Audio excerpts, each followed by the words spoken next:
মুহাম্মাদুর রাসূলুল্লাহ সাল্লাল্লাহু আলাইহি ওয়াসাল্লাম বলেছেন, দুনিয়াতে তোমরা যেমন বুঝো যে ওয়ারিসের চাইতে শক্তিশালী আপন কোনো ব্যক্তি নাই, যদি আমি মুহাম্মাদুর রাসূলুল্লাহ সাল্লাল্লাহু আলাইহি ওয়াসাল্লাম পর্যন্ত পৌঁছাতে চাও, তাহলে আমার পর্যন্ত পৌঁছাবার জন্য দুনিয়াতে অনেক মানুষ আছে, অনেক আমল আছে, কিন্তু আমার ওয়ারিস উলামায়ে কেরামের উপরে আর কোনো মাধ্যম নেই। আল উলামা ওয়ারাসাতুল আম্বিয়া। এই কথাগুলো মুহাম্মাদুর রাসূলুল্লাহ সাল্লাল্লাহু আলাইহি ওয়াসাল্লাম কেন বলেছেন, এবং এই কথার ইজ্জত, এই কথার সম্মান উলামায়ে কেরাম পৃথিবীতে কিভাবে প্রতিষ্ঠিত করেছেন, আমি আপনাদের ক্ষেত্রে, আপনাদের খেদমতে খুব কাছে চিন্তা করবার, মনের ভিতরে যত্ন করে রাখবার মতো কয়েকটা কথা আরজ করব। এক নম্বর কথা হলো, আমরা বরাবর শুনি, আমাদের শিক্ষিত বন্ধুরা ভালো করে জানেন, এই যে বিশাল ভারতবর্ষ, এই ভারতবর্ষ 700 বছরের বেশি সময় শাসন করেছেন মুসলমানগণ। তখনও মুসলমানগণ সংখ্যায় বেশি ছিলেন না, তারা সংখ্যায় ছোট হয়ে বড় সংখ্যাকে তারা শাসন করেছেন। কিসের গুণে শাসন করেছেন সবটা তো বলে শেষ করা যাবে না, বাকি এতটুকু একজন পাগলও বুঝে যে অল্প সংখ্যক মানুষকে বেশি সংখ্যক মানুষ কখন মেনে নেয়। নিশ্চয়ই এই অল্প সংখ্যক মানুষের মধ্যে এমন গুণ ছিল, এমন চরিত্র ছিল, বেশি সংখ্যক মানুষ বিশ্বাস করত যদি এরা আমাদেরকে শাসন করে তাহলে আমরা ভালো থাকব। তারপর এখানে ইংরেজরা আসলো, আমাদের স্বাধীনতাকে খেয়ে ফেললো। তারপর তারা নামলো আমাদের ধর্মকে খাওয়ার জন্য। এই ইতিহাস অজানা না। ইংরেজরা এই অঞ্চলকে দখল করবার পর তারপর এই অঞ্চলকে স্থায়ীভাবে তাদের পদানত করে রাখবার জন্য যে কৌশল অবলম্বন করেছিল, সেটা হলো নানা রকমের মিশনারি ছড়িয়ে দিয়ে এখানকার লোকদেরকে খ্রিস্টান বানানোর প্রজেক্ট। তারা এই প্রজেক্ট নিয়ে কাজ করেছে। মিশন স্কুল, আমি যশোরে জীবনে আজকেই প্রথম আসলাম। আমাদের বাংলাদেশের বিভিন্ন জায়গায় মিশন স্কুল আছে, ঢাকাতে আছে, আমার মনে হয় আপনাদের যশোরেও থাকবে। তার কারণ সাতক্ষীরা এটা খুব প্রাচীন জনপদ বাংলাদেশে, এখানেও থাকবে। এই মিশন স্কুল থেকে শুরু করে মিশনারি আর তাবশিরিয়া, তাদের যে প্রজেক্ট ছিল, সেই প্রজেক্টের ভেতরে একটা বড় প্রজেক্ট ছিল এটা, এই অঞ্চলের জনগণকে খ্রিস্টান বানানো, চাই সে হিন্দু হোক, চাই সে বৌদ্ধ হোক, চাই সে মুসলিম হোক। তারা এই প্রজেক্টকে বাস্তবায়ন করার জন্য দুটো হাতিয়ারকে ব্যবহার করেছে। একটা হলো শিক্ষা, আরেকটা হলো চিকিৎসা। এখনো করে। দীর্ঘদিন চেষ্টা করার পর তারা দেখল এই শিক্ষা এবং চিকিৎসার বড়ি খেয়ে এ পর্যন্ত বহু হিন্দু খ্রিস্টান হয়েছে, বহু বৌদ্ধ খ্রিস্টান হয়েছে, কিন্তু দুঃখের বিষয় হলো মুসলমানরা এই বড়ি খায় না। যদি খায়ও, দিনের শেষে তারা তাদের ধর্ম ছাড়ে না, ধর্ম ছাড়ে। এটা নিয়ে তাদের দিল্লিতে বৈঠক হয়েছে। বিশেষ করে এই বাংলা অঞ্চলটা ছিল খুব টার্গেটের জায়গা, এবং পশ্চিমবঙ্গ ছিল তাদের দপ্তর। সেখানে তারা বৈঠকের পর বৈঠক করেছে। ব্রিটেনে তারা রিপোর্ট পাঠিয়েছে, তারা বৈঠক করেছে। দীর্ঘ গবেষণার পর যে ফল তাদের কাছে বেরিয়ে এসেছে, সেই ফলটা হলো এই: একজন মুসলমান শিশু, সে যখন জন্মগ্রহণ করে তখন মুসলিমরা শিশুটাকে কোলে নিয়ে সঙ্গে সঙ্গে তার ডান কানে আজান দেয়, বাম কানে একামত দেয়। শিশুটা জন্মগ্রহণ করবার পরে তার আত্মার ভেতরে দুনিয়ার কোনো শব্দ পড়ার আগে সর্বপ্রথম যে বিশ্বাসটা মুসলমানরা শিশুর আত্মার মধ্যে বসিয়ে দেয়, সেই বিশ্বাসটা হলো এই লা ইলাহা ইল্লাল্লাহু মুহাম্মাদুর রাসূলুল্লাহ। আমি এখানে সময়ের স্বল্পতা পুরো আজানকে ব্যাখ্যা করতে পারবো না। আজান হাদিস শরীফের মধ্যে মিশকাত থেকে শুরু করে বুখারী শরীফ পর্যন্ত যত জায়গায় এসেছে, হাফেজ ইবনে হাজার আসকালানী রাহিমাহুল্লাহ তাআলা থেকে শুরু করে মোল্লা আলী কারি রাহিমাহুল্লাহ তাআলা পর্যন্ত সকলে বলেছেন যে আজান হলো পবিত্র ইসলামের কমপ্লিট এবং সংক্ষিপ্ত একটি দাওয়াত। কমপ্লিট ইসলামকে সংক্ষেপে আজান ও একামতের শব্দে মুসলমানগণ শিশু জন্মের সঙ্গে সঙ্গে তার আত্মার মধ্যে এমনভাবে মিশিয়ে দেয় যে মিশনারি তৎপরতা, শিক্ষার ওষুধ দিয়ে, চিকিৎসার ট্যাবলেট দিয়ে ঘষাঘষি করতে থাকে, কিন্তু এটা মুছে না। তখন তারা প্রজেক্ট নিয়েছে, এটা আমি বলবো কিনা চিন্তা করছি, সময়ের অভাব, এটা আমি বলছি না, আমি অন্যদিকে যাই। আপনাদের কাছে আমি এই প্রশ্ন করতে চাই, একজন শিশু যখন জন্মগ্রহণ করে তখন এই শিশুর কানে আজান দিতে হবে, একামত দিতে হবে, এই কথাটা মুসলমানদেরকে কে শেখায়? উলামায়ে কেরাম। কে শেখায়? কে শেখায়? এমনকি আজানের শব্দ, একামতের শব্দ উলামায়ে কেরাম ছাড়া আর কেউ শেখায়? উলামায়ে কেরাম ছাড়া আর কেউ শেখায় না। এই জন্য তারা তাদের দীর্ঘ গবেষণার পর যে জায়গাটায় আসে, সে জায়গাটা হলো এই, যদি এ দেশে উলামা থাকে তাহলে কোনোভাবেই আজান একামতকে এখান থেকে বিদায় করা যাবে না। আর যদি আজান একামতকে বিদায় না করা যায় তাহলে শিক্ষার ট্যাবলেট খাইয়ে, চিকিৎসার বড়ি খাইয়ে আমরা হাজার কৌশল অবলম্বন করতে পারবো, এমনকি তাদেরকে টাকা দিয়ে তাদেরকে ক্রস চিহ্ন পর্যন্ত শরীরের ভিতরে এঁকে দিতে পারবো। সেও মৃত্যুর সময় বলে যাবে, এ কথা ভুল, যা করেছি করেছি, আমাকে কিন্তু জানাজা দিয়ে কবর দিও। তখন তারা সিদ্ধান্ত নিল মাদ্রাসাগুলোকে বন্ধ করো।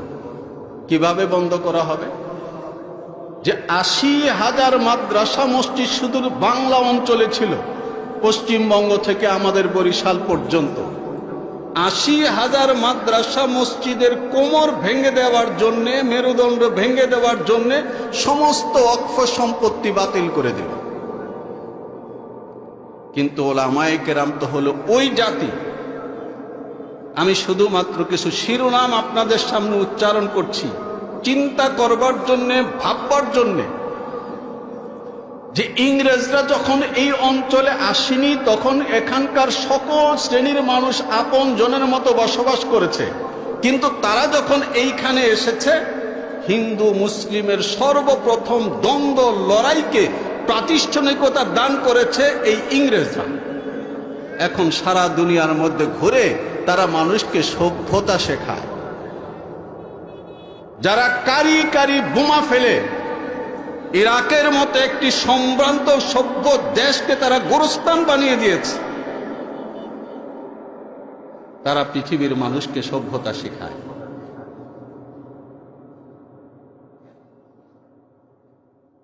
কি কৌশল! মেরুদণ্ড ভেঙে দাও, মেরুদণ্ড ভেঙে দেওয়া হবে। কিন্তু উলামায়ে কেরাম এমন একটা দেশে, এমন পরিবেশে তারা কি করেছেন যদি আমরা সামান্য চিন্তা করি, অবাক হব। হিন্দু মুসলিমের দাঙ্গা তারা একটা প্রাতিষ্ঠানিকতার জায়গা নিয়ে যায় এবং একই সঙ্গে মুসলমানদেরকে ইসলামের নামে বিভ্রান্ত করার জন্যে তারা নবী পর্যন্ত সৃষ্টি করেছে। কারখানার মধ্যে চানাচুর সৃষ্টি হয়, চিপস সৃষ্টি হয়, আমরা জুতা বানাই, কিন্তু ইংরেজদের কারখানায় কি কি বানানো হয়েছে, যে নবী পর্যন্ত সৃষ্টি করা হয়েছে। কি জন্য নবী পর্যন্ত সৃষ্টি করা হয়েছে? যে মুসলমানদের ইতিহাস, মুসলমানদের সভ্যতার মূল যে শেকড়, মূল যে পরিচয়ের স্তম্ভ, হযরত মুহাম্মদুর রাসূলুল্লাহ সাল্লাল্লাহু আলাইহি ওয়াসাল্লামকে যে ব্যক্তি সামান্য 5টা লাইনেও জানে, সে জানে যে তার পয়গম্বর এক কঠিন দুঃসহ পাথর সময় পার করে এসেছেন মক্কা মুকাররমার 13 বছরে। তারপর তিনি যখন মদিনা শরীফে এসেছেন, মদিনা শরীফে আসবার পরে চারদিককার শক্তি, তার শত্রুপক্ষ সংঘবদ্ধভাবে তাকে পিষে ফেলবার জন্য যখন একত্রিত হয়েছে, মুহাম্মদ সাল্লাল্লাহু আলাইহি ওয়াসাল্লাম 70 থেকে 80টা যুদ্ধ করেছেন, 27টা যুদ্ধে তিনি নেতৃত্ব দিয়েছেন। এবং তিনি এই কথা শিক্ষা দিয়েছেন যে পৃথিবীর মানুষ যুগে যুগে জীবন দিয়েছে, কিন্তু জীবনটা দিয়ে দিলে তার সোজা পরিণতি বেহেশত, এমন জীবন দেওয়ার শিক্ষা এটা পৃথিবীতে খুব কম আছে। আমরা বদর যুদ্ধের কাহিনী জানি, মুসলমানগণ শহীদ হয়েছেন, অমুসলিমরাও মৃত্যুবরণ করেছে। দেখতে একই রকম মনে হয়, তাদের লোকও মারা গেছে, আমাদের লোকও মারা গেছে। মুহাম্মদুর রাসূলুল্লাহ সাল্লাল্লাহু আলাইহি ওয়াসাল্লাম বলছেন, না, কাতলাহুম ফিন্নার ওয়া কাতলানা ফিল জান্নাহ। এদের যারা মারা গেছে তারা দোজখে গেছে, আর আমাদের যারা শাহাদাত বরণ করেছেন তারা বেহেশতে গিয়েছেন। এক না, উলামায়ে কেরাম মুহাম্মদুর রাসূলুল্লাহ সাল্লাল্লাহু আলাইহি ওয়াসাল্লাম খাসির রান খেতে পছন্দ করেছেন, এটা যেমন সঙ্গে রেখেছেন। মুহাম্মদুর রাসূলুল্লাহ সাল্লাল্লাহু আলাইহি ওয়াসাল্লাম খেজুরের গাছ থেকে পেড়ে তাজা খেজুর খেতে পছন্দ করেন, এটা যেমন রেখেছেন। মুহাম্মদুর রাসূলুল্লাহ সাল্লাল্লাহু আলাইহি ওয়াসাল্লাম ঠান্ডা পানি পছন্দ করতেন, এটা যেমন রেখেছেন। মুহাম্মদুর রাসূলুল্লাহ সাল্লাল্লাহু আলাইহি ওয়াসাল্লাম বলেছেন, নি'মাল মালুস সালিহ লির-রাজুলিস সালিহ, উত্তম ব্যক্তির জন্য উত্তম সম্পদ এর চেয়ে ভালো কিছু হতে পারে না। মুহাম্মদ সাল্লাল্লাহু আলাইহি ওয়াসাল্লাম ব্যবসায়ী পরিবারে জন্মগ্রহণ করেছেন। আবু বকর ব্যবসায়ী, ওমর ব্যবসায়ী, ওসমান ব্যবসায়ী, মুহাজির সাহাবীগণ সকলে ব্যবসায়ী। সেদিন থেকে শুরু করে আজ পর্যন্ত সারা পৃথিবীতে মুসলমানগণ ব্যবসার সুবাদে এমন ভাবে ছড়িয়েছেন, সারাটা পৃথিবী ঘুরে তারা দেখে এসে পৃথিবীকে জানিয়েছে কথা পৃথিবী গোল।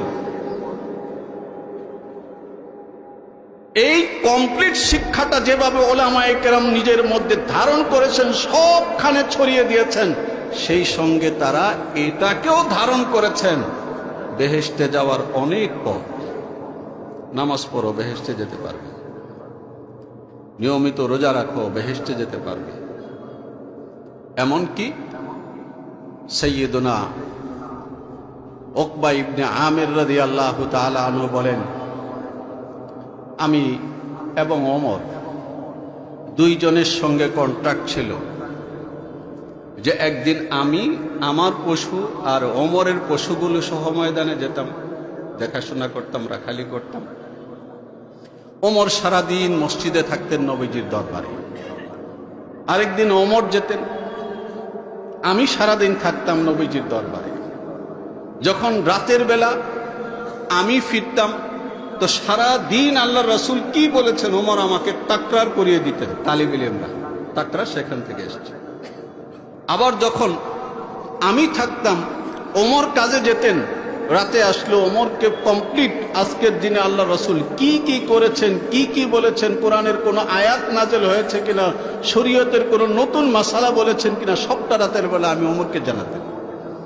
একদিন বিকালবেলা ফিরলাম, দেখি হযরত রাসূলুল্লাহ সাল্লাল্লাহু আলাইহি ওয়াসাল্লাম বলতেছেন, যে ব্যক্তি উত্তম রূপে ওযু করে মন দিয়ে 2 রাকাত নামাজ আদায় করবে, উত্তম রূপে ওযু করে মন দিয়ে 2 রাকাত নামাজ আদায় করবে, কোনো দিকে মন দিবে না, এই 2 রাকাত নামাজের বিনিময়ে সে জান্নাতে যাবে। বেহেশতে যাওয়ার এটাও একটা রাস্তা। এই কথা শোনার পরে আনন্দে আমি বলে উঠলাম, বাহ বাহ, আমাদের বাংলা ভাষায় বাহ বাহ বাহ বাহ। আমার সামনে যে লোকটা, ওই লোকটা আমাকে বলল, নকবা এটা শুনেই তুমি বাহবা করতেছ? তুমি আসার একটু আগে নবীজি যেটা বলেছেন সেটা যদি শুনতে। যে আমি ঘাড় লম্বা করে তাকিয়ে দেখো ওমর, জিজ্ঞেস করলাম, আবু হাফস, আমি আসার আগে আল্লাহ রসুল কি বলেছেন? এই হাদিস আবু দাউদ শরীফে আছে, তিরমিজি শরীফে আছে, বুখারী শরীফে আছে, মুসলিম শরীফে আছে, শব্দ কম বেশি আছে, যে তুমি আসার একটু আগে মুহাম্মদুর রাসূলুল্লাহ সাল্লাল্লাহু আলাইহি ওয়াসাল্লাম বলেছেন, যে ব্যক্তি ওযু কমপ্লিট করার পরে কালেমায়ে শাহাদাত পাঠ করে, আশহাদু আল্লা ইলাহা ইল্লাল্লাহ ওয়াহদাহু লা শারীকা লাহু ওয়া আশহাদু আন্না মুহাম্মাদান আবদুহু ওয়া রাসূলুহু, এটা পড়ার সঙ্গে সঙ্গে বেহেশতের ৮ দরজা তার জন্য খুলে দেওয়া হয়। এটাও বেহেশতে যাওয়ার একটা রাস্তা। এমন অনেক রাস্তা বলা আছে। মুহাম্মদ সাল্লাল্লাহু আলাইহি ওয়াসাল্লাম বলেছেন, এই সকল রাস্তার মধ্যে আরেকটা রাস্তা হলো শাহাদাত। শাহাদাত, আল্লাহর জন্য জীবন দান করা, আল্লাহর জন্য জীবন দান করা। শাহাদাত হিসাব কিতাব ছাড়া সোজা জান্নাত। সাহাবায়ে কেরামের কাছে কেমন এটা প্রিয় ছিল। সাইয়্যিদুনা ওমর ইবনুল খাত্তাব রাদিয়াল্লাহু তাআলা আনহু প্রত্যেক নামাজের পর দোয়া করতেন, আল্লাহুম্মা রযুকনি শাহাদাতান ফি সাবিলিকা ওয়াজআল মাউতি ফি বিলাদি হাবিবিকা। হযরত আলী রাদিয়াল্লাহু তাআলা আনহু বলেন যে ওমর বাইতুল্লাহ তওয়াফ করতে করতে, কাবা শরীফ তওয়াফ করতে করতে যখন হাজরে আসওয়াদ বরাবর এসেছেন, তখন তিনি কাবার দরজা পার করতেছেন আর আওয়াজ করে করে বলতেছেন, আল্লাহুম্মা রযুকনি শাহাদাতান ফি সাবিলিক ওয়াজআল মাউতি ফি বিলাদি হাবিবিক। আল্লাহ আমাকে শাহাদাতের মৃত্যু দাও, আল্লাহ আমাকে মদিনায় মৃত্যু দাও। আমি বললাম, আমিরুল মুমিনিন, আপনি কি দোয়া করছেন? আপনি তো আমন্ত্রণ জানাচ্ছেন যেন শত্রুপক্ষ মদিনায় হামলা করে। মদিনায় হামলা করলে তখন না আপনি মদিনায় শাহাদাত বরণ করবেন। ওমর রাদিয়াল্লাহু তাআলা বলছেন, না, আমি আল্লাহর কাছে শ্রেষ্ঠ জিনিসটা চাচ্ছি, সেটা কিভাবে হবে সেটা আল্লাহ জানেন। ওমর রাদিয়াল্লাহু তাআলা আনহুর দোয়া কবুল হয়েছে। তিনি মদিনায় শাহাদাত বরণ করেছেন এবং মদিনায় কোনো হামলা হয়নি। আমাদেরকে শেখানো হয়েছে এবং সকলে এই শিক্ষাকে পালন করি। যখন আমরা নামাজ পড়ি, নামাজের প্রত্যেক রাকাতের মধ্যে আমরা সূরাতুল ফাতিহা পড়ি এবং সেখানে খুব বিনয়ের সঙ্গে আল্লাহ জাল্লা জালালুহুর কাছে মুনাজাত করি, ইহদিনাস সিরাতাল মুস্তাকিম সিরাতাল্লাযীনা আনআমতা আলাইহিম। আল্লাহ, তুমি যাদের প্রতি অনুগ্রহ বর্ষণ করেছ তাদের পথে আমাকে চালিত করো। তারা কারা?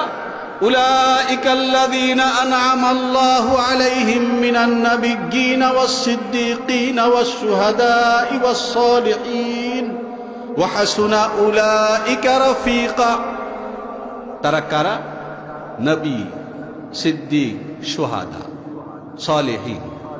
নামাজের মধ্যে আমরা সকলে আল্লাহর কাছে এই মুনাজাত করি, আল্লাহ নবীর তরিকায়, সিদ্দিকের তরিকায়, শহীদের তরিকায় এবং নেক লোকদের তরিকায়, তাদের পথে আমাকে চালিত করো।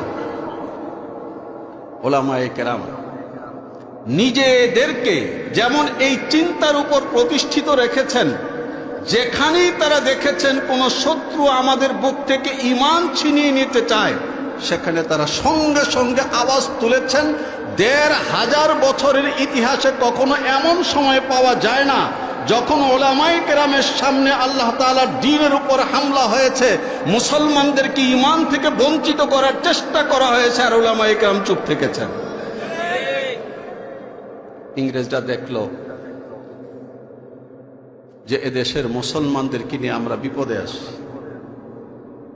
এরা মৌলবীদের কথা শুনে, এবং এত ভয়ঙ্কর ব্যাপার, এত ভাবে বুঝানো হয়েছে যে এই মৌলবী সাহেবরা কিছু বুঝে টুঝে না। এত ভাবে বোঝানো হয়েছে যে এই দুনিয়ার মধ্যে এদের কোনো মান ইজ্জত নাই।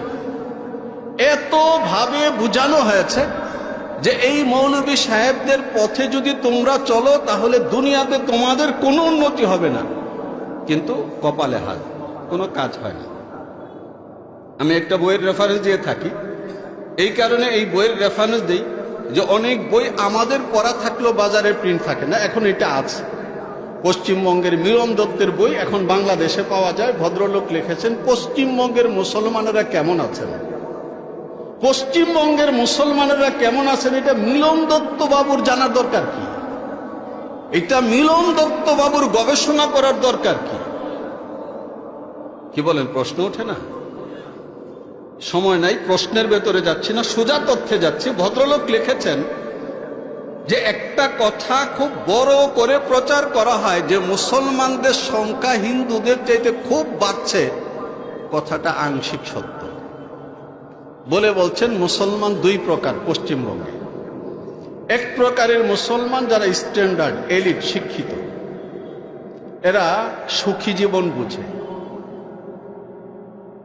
শান্তির জীবন বুঝে, এই জন্য এরা ধর্ম টর্ম মানে না, এটাও এর টার্গেট না।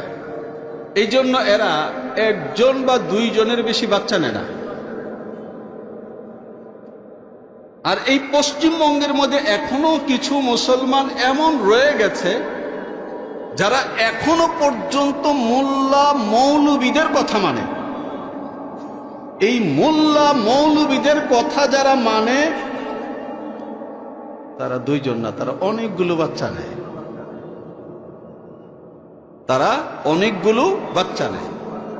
আপনারা বলেন, যদি মুসলমানদের সংখ্যা বাড়ে তাহলে এটা মুসলমানদের অসুবিধা না অমুসলমানদের অসুবিধা?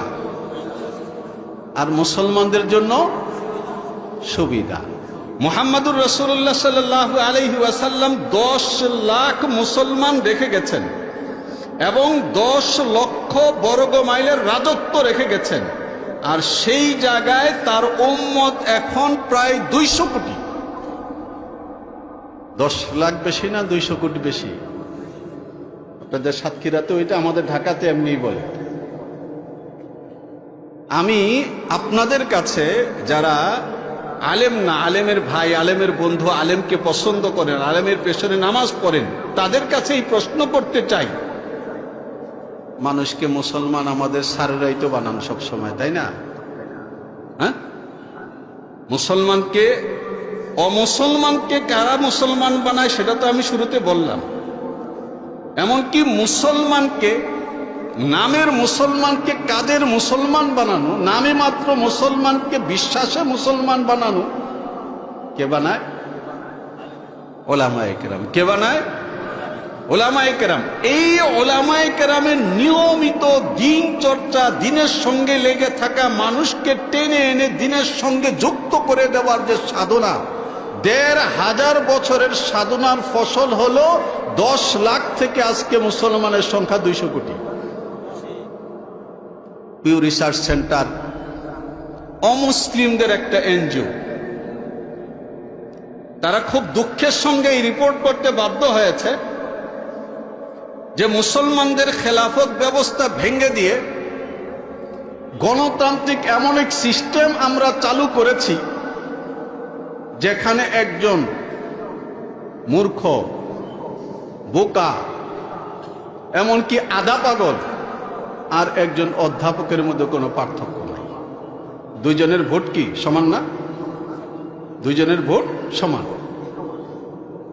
সমস্ত মানুষ সমান। কাজেই এখানে দেখা হবে শুধুমাত্র মাথা গোনার, কয়টা মাথা আসলো। এখানে শিক্ষা, যোগ্যতা, মেধা কোনো কিছু বিচার করা হবে না। এক আজব রকমের পাগলা এবং আউলা দর্শন দিয়ে পুরো পৃথিবীটাকে একটা পাগলের রাজ্য পরিণত করার তারা প্রজেক্ট করেছে। মুহাম্মদুর রাসূলুল্লাহ সাল্লাল্লাহু আলাইহি ওয়াসাল্লামকে আমরা বুঝবার চেষ্টা করি। মুহাম্মদুর রাসূলুল্লাহ সাল্লাল্লাহু আলাইহি ওয়াসাল্লামের জীবনে আল্লাহ জাল্লা জালালুহু অনেক ঘটনা ঘটিয়েছেন। একটা সেকেন্ডের জন্যে তার একটা আঙুল নাড়ানো পর্যন্ত বিনা কারণে ঘটেনি। মুহাম্মদ সাল্লাল্লাহু আলাইহি ওয়াসাল্লামকে আল্লাহ তাআলা মেরাজে নিয়ে গেছেন কেন? অনেক কারণের মধ্যে বড় কারণ হলো এটা যে মুহাম্মদ সাল্লাল্লাহু আলাইহি ওয়াসাল্লামের উম্মতের আগে যে উম্মতটা মাত্র গিয়েছে, কারা? খ্রিস্টান। এরা হলো বনু ইসহাকের সর্বশেষ যে প্রজন্ম, হযরত ঈসা আলাইহিস সালাতু ওয়াস সালামের উম্মত। এটা হলো লাস্ট। এদের একটা বৈশিষ্ট্য আমি আপনাদেরকে আশ্বস্ত করে নিচ্ছি, আমাকে আলোচনার জন্য যে সময় দেওয়া হয়েছে আমি সেখানেই শেষ করব, একটা বিষয় ধরে আমি কমপ্লিট করব না আলোচনা। এই যে খ্রিস্টান জাতি, এই খ্রিস্টান জাতির একটা ভয়ঙ্কর রকমের সমস্যা ছিল এই যে তাদের যে পয়গাম্বর হযরত ঈসা, তিনি পিতা ছাড়া জন্ম লাভ করেছেন, একটা অলৌকিক ব্যাপার।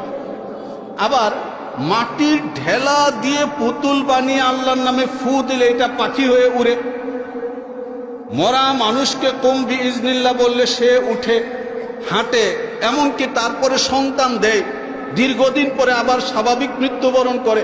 এমন অলৌকিক অনেক ঘটনা দেখে খ্রিস্ট ধর্মের মূল অনুসারী হাওয়ারি যারা, প্রথম তারা ধারণ করে, পরবর্তী সময়ে তাদের অনুসারীরা এটা ধারণ করে। যা অলৌকিক কেবল তাই জ্ঞান, যা অলৌকিক না তা জ্ঞান না। আমাদের বিদ্বান বন্ধুরা খুব ভালো করে বুঝবেন, অলৌকিকতার বিপরীত শব্দটার নামই হলো বিজ্ঞান। বিজ্ঞান মানে যা ধরা যায়, যা দেখা যায়, যা চোখে দেখে বিচার করা যায়, যা হাতে ধরে বিচার করা যায়, যার উৎস ভেঙে দেখা যায়, তার নাম হলো বিজ্ঞান। যা দেখা যায়, বোঝা যায়, বিচার করা যায়, বিশ্লেষণ করা যায়। খ্রিস্ট ধর্মের যারা পণ্ডিত তারা এক কথায় উড়িয়ে দিয়েছেন যে এটা জ্ঞান না, এটা গ্রহণযোগ্য না। মূলত খ্রিস্ট ধর্ম এমন একটা ধর্ম যেই ধর্ম আর বিজ্ঞান একেবারে মুখোমুখি, জেনে অথবা না জেনে। আমাদের ঢাকা ইউনিভার্সিটি সহকারে, আমি চাইলে নামও বলতে পারি, আমার কাছে সংরক্ষিত অনেক ডকুমেন্টস আছে। আমাদের বাংলাদেশের অনেক প্রবীণ লোক যারা স্যার, যারা চিন্তক হিসেবে প্রতিষ্ঠিত, রাষ্ট্রচিন্তক হিসেবে প্রতিষ্ঠিত, তারা জাতীয় পত্রিকা থেকে শুরু করে জাতীয় মিডিয়াতে বক্তৃতা দেয় যে ধর্ম আর বিজ্ঞান একসঙ্গে চলতে পারে না। অথচ তারা জানেন এই ঘটনাটা সম্পূর্ণরূপে খ্রিস্ট ধর্মের ব্যাপার, খ্রিস্টানদের ধর্মের ব্যাপার।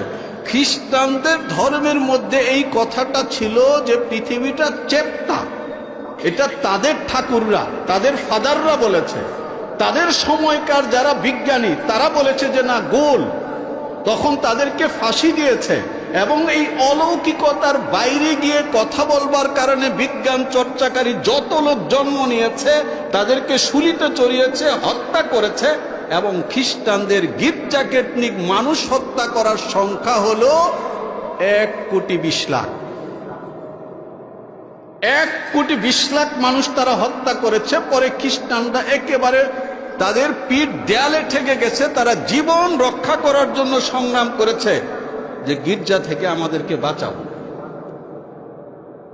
তখন সেখান থেকে ধর্ম নিরপেক্ষতার জন্ম নিয়েছে। আর ইসলাম ধর্ম, মুহাম্মাদুর রাসূলুল্লাহ সাল্লাল্লাহু আলাইহি ওয়াসাল্লামের জীবন, হযরত ঈসা আলাইহিস সালাতু ওয়াস সালামের হিস্ট্রি যদি কেউ আধা ঘন্টা বলতে পারে এমন প্রমাণ দিয়ে, যা যে কোনো ব্যক্তি মেনে নিতে বাধ্য, পৃথিবীতে কোনো মুসলমান স্কলার তার চ্যালেঞ্জ করতে পারবে যে হাতে চুরি করবে, পারবে না সেটা। আর মুহাম্মাদুর রাসূলুল্লাহ সাল্লাল্লাহু আলাইহি ওয়াসাল্লামের মাথা থেকে দাড়ি পর্যন্ত কয়টা চুল সাদা হয়েছিল, মুসলমানরা তাদের হাদিসের কিতাবের মধ্যে সনদ সহকারে সেটা লিখে রেখেছে। মুহাম্মাদুর রাসূলুল্লাহ সাল্লাল্লাহু আলাইহি ওয়াসাল্লামের কমপ্লিট লাইফ শুধু মুসলমানরা তাদের ধর্ম গ্রন্থ, তাদের ধর্ম বিশ্বাস, তাদের নবীর ইতিহাসকে তাদের মাদ্রাসা, তাদের মসজিদ, তাদের লাইব্রেরির মধ্যে তারা বন্দী করে রাখেনি। পৃথিবীর সভ্য সম্ভ্রান্ত সব ভাষায় লেখে পুরো পৃথিবীতে ছড়িয়ে দিয়েছে।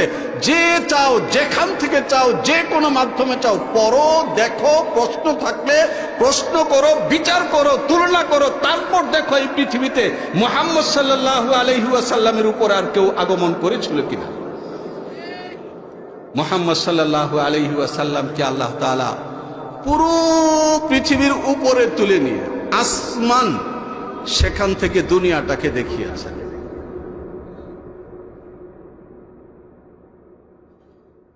এখন আমাদের জন্য বোঝা সহজ হয়েছে, একদা বোঝা সহজ ছিল না যে বাইতুল মাকদিস থেকে আল্লাহর রাসূলের জন্য সিঁড়ি আনা হলো, তিনি উপরে উঠে গেলেন। সিঁড়ি দিয়ে উপরে উঠে কিভাবে? কিন্তু এখন তো আমরা লিফট দিয়ে বরাবর উঠি। কোরআনে কারীমকে হযরত আব্দুল্লাহ ইবনে মাসউদ রাদিয়াল্লাহু তাআলা আনহু বলেছেন, ওয়াতাসিমু বিহাবলিল্লাহি জামিআন হাবলুল্লাহু আল কোরআন।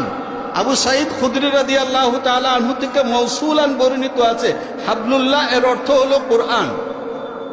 তাফসীর কারগণ বলেছেন যে এর অর্থ হলো এই দুনিয়ার এই মাটির উপরে হাসরের ময়দান যখন প্রতিষ্ঠিত হবে, যারা জীবনে কোরআনকে ধারণ করেছিল, বিচারাচার হয়ে যাওয়ার পরে আল্লাহর হুকুমে যখন মাটি ভ্যানিশ হয়ে যাবে, মাটির নিচেই জাহান্নাম। জাহান্নাম হা করবে মানুষকে খাওয়ার জন্যে। যারা মুহাম্মদ সাল্লাল্লাহু আলাইহি ওয়াসাল্লাম আনিত কোরআনকে জীবনে ধারণ করেছিল, তারা যেন লিফটে চড়ে বসবে, এক টানে রশি তাদেরকে 7 আসমান পার করে তাদের বেহেশতে পৌঁছে দেবে। এই যে ইসলাম, এই যে কোরআন, এই যে হাসরের মাঠ, এটা আল্লাহর রাসূল স্বচক্ষে দেখবার জন্য মুহাম্মদ সাল্লাল্লাহু আলাইহি ওয়াসাল্লামকে আল্লাহ জাল্লা জালালুহু মেরাজ ঘটিয়েছে। মুহাম্মদ সাল্লাল্লাহু আলাইহি ওয়াসাল্লাম পুরোটা পৃথিবীকে এমন ভাবে দেখেছেন, আমাদের বিজ্ঞানের ছাত্ররা, আমাদের ইতিহাসের ছাত্ররা ভূগোল বুঝবার জন্য যেভাবে তার টেবিলের মধ্যে একটা গ্রুপ রেখে ঘুরিয়ে ফিরিয়ে দুনিয়াকে দেখে, মুহাম্মদ সাল্লাল্লাহু আলাইহি ওয়াসাল্লাম পুরোটা পৃথিবীকে এক নজরে এইভাবে দেখে গেছেন। মুহাম্মদ সাল্লাল্লাহু আলাইহি ওয়াসাল্লামের লাইফ যেমন বিজ্ঞানের আগে সমানভাবে সকলের জন্য বোধগম্য, অনুরূপভাবে উত্তর বিজ্ঞান কাল বলতে যদি কোনো কিছু হয় যে বিজ্ঞানের আবিষ্কার করতে করতে শেষ, সেই জায়গাটায় আসবার পরে যদি কোনো ব্যক্তি কোরআনের মুখোমুখি হয়, যদি কোনো ব্যক্তি হাদিসের কিতাব খুলে বসে, তাহলে সে ব্যক্তি পাবে যে ওই কালেও মুহাম্মদ সাল্লাল্লাহু আলাইহি ওয়াসাল্লাম এবং তার শিক্ষা, তার জীবন দর্শন ব্যাখ্যা করা দেখা যাবে, সেই কালের সঙ্গে মিলে যাবে। আমার বলবার কথা হলো এই, মানুষের জন্য কোরআনকে, হাদিসকে এইভাবে সংরক্ষণ করে রাখছে কারা? এই উলামায়ে কেরাম। মানুষের ঘরে ঘরে এই কোরআনকে পৌঁছে দিচ্ছে কারা? এই উলামায়ে কেরাম। এই উলামায়ে কেরাম যখন ডাক দেন তখন পেরেশানির সৃষ্টি হয়। এই জন্য ইংরেজরা এই চিন্তা থেকে তারা ফ্যাক্টরি খুলেছে। সেই ফ্যাক্টরির মধ্যে নবী পর্যন্ত তৈরি করেছে, যে আমরা বললে তো শুনবে না, আপনাকে আমরা নবী বানাইতেছি, আপনি একটু বলে দেন যে আমি নবী, এবং আমি বলতেছি জিহাদ টিহাদ বলতে কোনো কিছু নেই, শান্তির বাণী। আমরা বলি যে মুসলমানদের চাইতে বড় শান্তির জায়গা তুমি আর কি চাও? এক বাইতুল মাকদিসকে, বাইতুল মুকাদ্দাসকে মুসলমানদের হাত থেকে নেওয়ার সময় সেখানে 70,000 মুসলমানকে খুন করা, খ্রিস্টানকে খুন করা হয়েছিল। সালাউদ্দিন আইয়ুবী যখন পুনর্দখল করতে গেছেন, তখন সেখানে সাধারণ ক্ষমা ঘোষণা করেছেন। মুহাম্মাদুর রাসূলুল্লাহ সাল্লাল্লাহু আলাইহি ওয়াসাল্লামের এই সামগ্রিক জীবনে 27টা যুদ্ধে তিনি নেতৃত্ব দিয়েছেন, আর 70 থেকে 81টা পর্যন্ত বলা হয় যুদ্ধ। এই সব কিছু মিলে 1018 জন উভয় পক্ষের নিহত হয়েছেন, আর তার বিনিময়ে তিনি 10 লক্ষ বর্গ মাইল ব্যাপী ক্ষুধাহীন এমন এক নিরাপদ পৃথিবী নির্মাণ করেছিলেন, যে আজকের পৃথিবী বিশ্লেষণ করে পৃথিবীর কোনো একটা দেশ তো দূরের কথা, কোনো একটা রাজ্য এমন দেখাতে পারবে না মুহাম্মদ সাল্লাল্লাহু আলাইহি ওয়াসাল্লামের কমপ্লিট রাষ্ট্র যতটা নিরাপদ ছিল। শুধুমাত্র তারা নবী জন্ম দিয়া শেষ করে নাই, অনেক কিছু জন্ম দিয়েছে, অনেক কিছু জন্ম দিয়েছে। বলবো কিনা সময় নাই, তাই বলতেছি না, কথা শেষ করি। উলামায়ে কেরাম সমাজের মধ্যে আমাদেরকে কি দেন? আমি একটা পয়েন্ট বলেছি, সে একটা পয়েন্ট একটু ছড়িয়ে গেল। সে পয়েন্টটা হলো এই যে ওলামায়ে কেরাম আমাদেরকে শিখিয়েছেন, মুখস্থ করিয়েছেন আজান, মুখস্থ করিয়েছেন একামত। এই আজান ও একামত কি এটা আমরা বুঝি নাই, কিন্তু আমাদের বন্ধু ইংরেজরা বুঝেছে। অনেক বছর আগের না, এখন থেকে প্রায় 20 বছর আগের ঘটনা। ইন্ডিয়ার গুজরাট অঞ্চলের গল্প। দারুল দেওবন্দের শেখুল হাদিস এবং সদরুল মুদাররিসিন মুফতি সাঈদ আহমদ পালনপুরি তার এক বক্তৃতায় কিছুটা বলেছেন, তার ভূমিকায় লেখক বাকিটা লিখেছেন। সেটা হলো এই, হঠাৎ করে তাদের অঞ্চলে দেখা গেল অনেক হসপিটাল তৈরি হচ্ছে এবং হঠাৎ করে এই অঞ্চলের মধ্যে মানব দরিদ্র বিপুল পরিমাণে মেয়ে মানুষ ছড়িয়ে পড়েছে। আর মোড় পে মিল যাতে হে রেজাকার হাজারো, উর্দু সাহিত্যের একটা কবিতা। हर मोड़ पे मिल जाते हैं रेजाकार हजारों, शायद तेरी बस्ती में अदाकार बहुत है। যে যেখানেই দেখি সেখানে একদম আমার জন্য পাগল না। কবি বলতেছে আমার সন্দেহ হয় এখানে মনে হয় অভিনয়কারী মানুষের সংখ্যা অনেক বেশি। মানব দরদি পরিচিত না, ঘরে ঘরে এসে খবর নেয় যে এখানে কোনো মেয়ে মানুষ আছে কিনা যে সন্তান দেবে। আমাদের হসপিটালে আসলে চেক আপ একটু দেখাশোনা, টাকা পয়সা দিতে হবে না। 8-10 বছর পর তারা হঠাৎ করে লক্ষ্য করলো এটা যে ঘরে ঘরে বাচ্চা জন্ম হচ্ছে সিজারে। তখন তারা বিষয়টাকে বুঝবার জন্য কমিটি গঠন করল। পরে তাদের সামনে এটা আসলো, লক্ষ্য করুন আমাদের দেশেও যে নাই তেমন না, এটা আসলো যে যখন কোনো হসপিটালে, এনজিও হসপিটালে শিশু জন্ম নেয়, তো সেখানে যদি বাবা যান, দাদা যান, নানা কেউ যদি সেখানে পৌঁছে দেন এবং বলেন যে আমাদের শিশু কোলে দাও, আমরা আজান একামত দিব, একটু 2-3 ঘন্টা 4 ঘন্টা ওয়েট করে তারপর দেয়। তারপর এটা জানা গেল যে এই 3-4 ঘন্টা এই বাচ্চাটাকে হালকা কোমল মিউজিকের মধ্যে এমন ভাবে রাখে যে তার আত্মার মধ্যে আজান একামত পড়ার আগে তারা 2 ঘন্টা মিউজিক রেকর্ড করে দেয়। তখন সেখানকার মুসলমানগণ উদ্যোগী হলেন, নিজেরা হসপিটাল নির্মাণ করলেন এবং সেখানে তারা কলেজ নির্মাণ করলেন এবং সেখানে তারা মেয়েদের জন্য নার্সিংয়ের ট্রেনিং ব্যবস্থা করলেন। গুজরাটে সাঈদ আহমদ পালনপুরি সাহেবের অঞ্চল যে, এবং পুরো এলাকায় তারা লিফলেট বিতরণ করে মানুষকে একত্রিত করে জানিয়ে দিলেন কোনো অমুসলিমের কোনো দোকান থেকে কোনো মুসলিম মেয়ে মানুষকে ওষুধ কিনে খাওয়ানো যাবে না। যারা জানেন তারা বিভিন্ন সময় পড়েছেন যে একবার হঠাৎ করে মিশরে দেখা গেল যে ছেলেদের সন্তান কম হচ্ছে। পরে খোঁজাখুঁজি করতে করতে জানা গেল বিশেষ একটা কোম্পানির বেল্ট, প্যান্টের সঙ্গে যে পরে, এই বেল্ট সাধারণত যে ছেলেরা বেশি ইউজ করে তাদের সন্তান হয় না। কেন? ওই যে পিউ রিসার্চ বলেছে যে পৃথিবীর বেঈমানরা একত্রিত হয়ে মুসলমানদের জন্য রাজ দরজা বন্ধ করবার কৌশল হিসাবে যে গণতন্ত্র জন্ম দিয়েছে, এখান থেকে 1500 বছর আগে মুহাম্মদুর রাসূলুল্লাহ সাল্লাল্লাহু আলাইহি ওয়াসাল্লাম বলে গেছেন, তাযাওয়াজুল ওয়ালুদাল ওয়াদুদ ফাইন্নী মুকাফিরুম বিকুমুল উমামা। তোমরা এমন বংশে বিয়ে করবে যে বংশের মেয়েদের মধ্যে 2টো গুণ পাওয়া যায়, যারা স্বামীদেরকে ভালোবাসে এবং যারা বেশি সন্তান দেয়। এমন বংশে তোমরা বিয়ে করবে যেন হাসরের ময়দানে সকল নবীর চাইতে আমার উম্মতের পরিমাণ বেশি হয়। মিলন দত্ত সাহেবদের পেরেশানি এটা যে মুসলমানদের মধ্যে যারা মৌলবীদের সঙ্গে সম্পর্ক রাখে, এখনো পর্যন্ত এই আধুনিক কালে এসে যারা মৌলবীদেরকে সালাম দেয়, মৌলবীদের সঙ্গে 2 দিন পরে পরে ওমরা করতে যায়, হজ করতে চলে যায়, ব্যবসা বাণিজ্য করবার গিয়ে জিজ্ঞেস করে এই কথা যে হুজুর আমি যে ব্যবসা করব কিনা, তো হুজুর বলেন ব্যবসা করো, ভালো কথা, এমনি করো, ব্যাংকে না গিয়া যদি বাঁচতে পারো তাহলে দেখো এটা খুব ভালো। কেন? বিপদটা কি? মৌলবী খুব বিপদের জিনিস। বিপদ হলো এই, ছোট্ট একটা উদাহরণ দেই, আশা করি সকলেরই বুঝে আসবে। একজনের নাম স্বপন আর একজনের নাম তপন, 2জনই বন্ধু মানুষ। কিন্তু হঠাৎ করে দেখা গেল স্বপন তপনের উপর খুব ক্ষেপে গেছে। দেখা হলেই বলে যে কাজটা একেবারে তুমি ঠিক করো নাই, তোমার সঙ্গে আর চলা যাবে না, তুমি নিরাপদ মানুষ না। এখন সে বলে যে স্বপন, আমি এমন কি কাজটা করেছি যে তুমি এমন ক্ষেপো? স্বপন কি কাজটা করেছে? স্বপন কাজটা করেছে হলো এই, ধরেন ওই এলাকার মধ্যে আরেক ব্যক্তি আছে, তার নাম মানিক রতন। না, মানিক রতন একসাথে আবার হয় না, মানিকও হয় রতন হয়, এই জন্য আমি মিলায় মানিক রতন বললাম। সেই মানিক রতন ঠিক করেছে এটা যে তপনের 2 ভাই আর 1 বোনকে হত্যা করবে। এই হত্যা করার জন্য সে একটা বড় ছুরিও কিনছে, কিন্তু এটা ভোতা। আপনাদের সাতক্ষীরাতে ভোতা বলে, ধার কম। তো এটা ধার দেওয়ার জন্য তার বালু দরকার, আর বালু আছে হলো তপনের কাছে।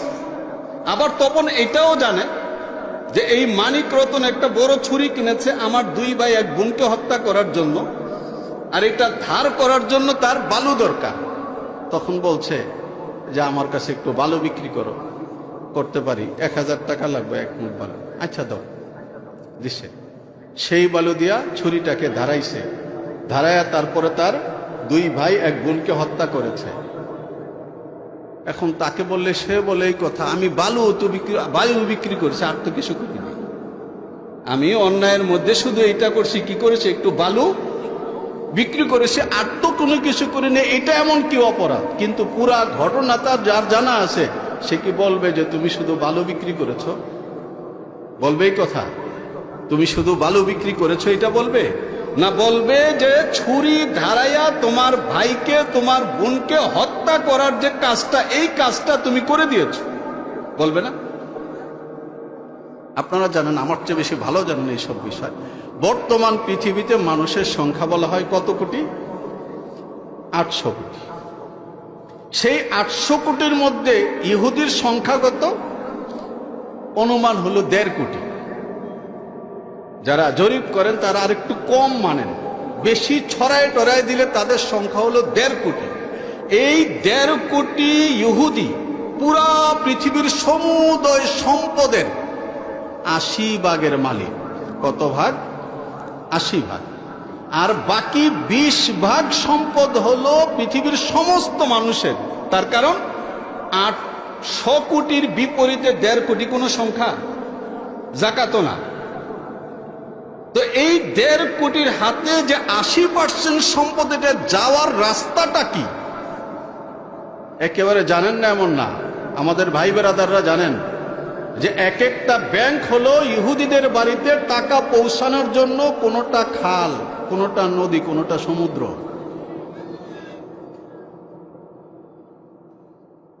সুদ আগেও ছিল, কিন্তু একটি সম্ভ্রান্ত প্রথা হিসাবে সুদকে প্রতিষ্ঠিত করা, এটা এই ব্যাংকিং এর মাধ্যমে করা হয়েছে। তারা পেরেশান, পৃথিবীর সবাই পেরেশান। তুমি ব্যবসা করবা, মিয়া হুজুরের কাছে যাও কি জন্য? তুমি যদি ব্যবসা করো, হুজুরকে এনে একটা মিলাদ দাও, বড় জোর। কিন্তু হুজুরের সাথে পরামর্শ কেন করো? হুজুরের কাছে পরামর্শ করলে হুজুর বলেন যে ব্যবসা করো, মন দিয়ে করো, এইটা করো, এইটা করো, মানুষের উপকারী জিনিস বিক্রি করো, আর দেখো, চেষ্টা করো ব্যাংকের সাথে লেনদেন না করে বাঁচতে পারো কিনা। তার কারণ হলো, ব্যাংকে আমি টাকা দিলাম, ব্যাংকে ভাঙবার সময় এখন নাই। ওলামায়ে কেরাম আপনাদেরকে শুক্রবারে শোনান না, আমাদের সমাজে 2 রকমের মুসল্লি। বোকা মুসল্লি মসজিদে আগে ভাগে শুক্রবারে যায়, আর যারা বুদ্ধিমান মুসল্লি যদি বাসা থেকে যায় নামাজ ধরিয়ে পাঠায়ও দেয় যে তাড়াতাড়ি মসজিদে যাও, তো আইসা দেখে যে এখনো পর্যন্ত খুতবা শুরু হয় নাই না। তো দোকানদারের কয় আরেকটা বিড়ি দে। ঢাকায় বিড়ি খায়, আপনাদের ইয়েতে সাতক্ষীরায় তো আর বিড়ি খায় না, বিড়ি খায়। বিড়ি খায়া দোকানের সামনে সময় কাটায়, নামাজ শুরু হয়ে গেলে পিছনে গিয়ে দাঁড়াবে, আর ইমাম সাহেব একদিকে সালাম ফিরাইলে আরেক দিক দিয়ে দৌড় দেয়। এত ব্যাককল না যে মসজিদে বসে থাকবে না। তো যারা বোকা মুসল্লি আসে আগে ভাগে যায়, তারা এই সমস্ত ইতিহাস জানে যে এই ব্যাংকিং এটা একটা নেট। এই নেটের মাধ্যমে, এই জালের মাধ্যমে কারা শিকার করে, গোড়াতে কারা বসা আছে। সুতরাং এটা শুধুমাত্র বালু দিচ্ছি এমন না, বরং এটা এমন একটা প্রজেক্ট, এখান থেকে যে টাকাগুলো আসে সেই টাকাগুলোই ফিরিয়ে আবার আমাদেরকে শিক্ষার খাতে দেওয়া হয়, চিকিৎসার খাতে দেওয়া হয়, এবং এক দলকে দেয় মানুষ মার, আরেক দলকে দেয় উপর থেকে তোরা পানি পাঠা, তাই না? একদিক থেকে বোমা পাঠায়, আবার কি আরেক দিক থেকে পানি, খাবারের স্যালাইন, ট্যাবলেট, এই সব আমাদের টাকা দিয়ে এই তামাশা করা হয়। ওলামায়ে কেরাম বরাবরই এই ঝামেলার জিনিস। সারাটা বাংলাদেশ যদি মসজিদ হয়ে যায়, জাতিসংঘের মাথা ব্যথা হয় না।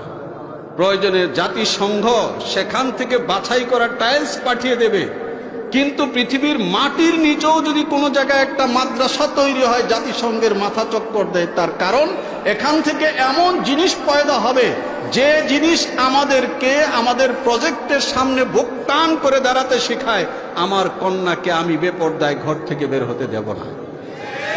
এটা ওলামায়ে কেরাম শেখায়। আমি কথা এখানে শেষ করছি। মুহাম্মাদুর রাসূলুল্লাহ সাল্লাল্লাহু আলাইহি ওয়াসাল্লাম নামাজ, রোজা, হজ, যাকাত থেকে শুরু করে দৈনন্দিন জীবন হয়ে আন্তর্জাতিক পৃথিবী পর্যন্ত একজন মানুষের লাইফস্টাইল কেমন হবে, চিন্তা চেতনা কেমন হবে, শিক্ষা কেমন হবে, মুহাম্মাদুর রাসূলুল্লাহ সাল্লাল্লাহু আলাইহি ওয়াসাল্লাম ওই জমানায় হযরত যায়েদ ইবনে সাবিতকে বলেছেন ইহুদিদের ভাষা শেখো। কেন? মান তাআল্লামা লুগাতা কওমিন আমিনা শাররাহুম, যে ব্যক্তি শত্রুর ভাষাটাকে জানে সে ওই শত্রুর সমস্ত চক্রান্তটাকে গোড়ায় গিয়ে ধরতে পারে। একটা সময় ছিল যখন এই বিশাল অঞ্চলকে শাসন করেছে আমাদের মোগলরা, তাদের মোগলাই ভাষা ছিল ফার্সি, আমাদের মাদ্রাসাগুলো ফার্সি ভাষা পড়িয়েছে। আর আজকে সারা পৃথিবীর বাজারের ভাষা, বিজনেসের ভাষা যখন ইংরেজি হয়েছে, তখন এই ওলামায়ে কেরাম কিন্ডার গার্ডেন খুলছেন, তাদের মাদ্রাসার মধ্যে বাধ্যতামূলক সিলেবাস চেঞ্জ করছেন, ইংরেজি ভাষা নিয়ে এসেছেন। এমনকি যে বাংলা ভাষাকে এই অঞ্চলে হিন্দুরা লালন পালন করে প্রত্যেকটা শব্দের ভেতরে এই পরিমাণে ভগবানের নাপাক ঢুকিয়েছিল যে বাংলা ভাষার একটা বই কোনো ভদ্রলোক কিনে নিয়ে তার কন্যাকে দিতে পারত না। এখন পর্যন্ত আপনি বাংলা একাডেমিতে যান, একজন পিতা হিসাবে আপনার কন্যার জন্য কোন একজন অধ্যাপকের একটা গল্পের বই, কবিতার বই আপনি কিনে আনতে পারবেন না। আপনার আত্মমর্যাদা বোধে আঘাত করবে। আর সেই জায়গায় এখন ওলামায়ে কেরাম বাংলা ভাষায় এই পরিমাণে বই লিখেছেন যে আমাদের বাংলা একাডেমি ভয় পায়।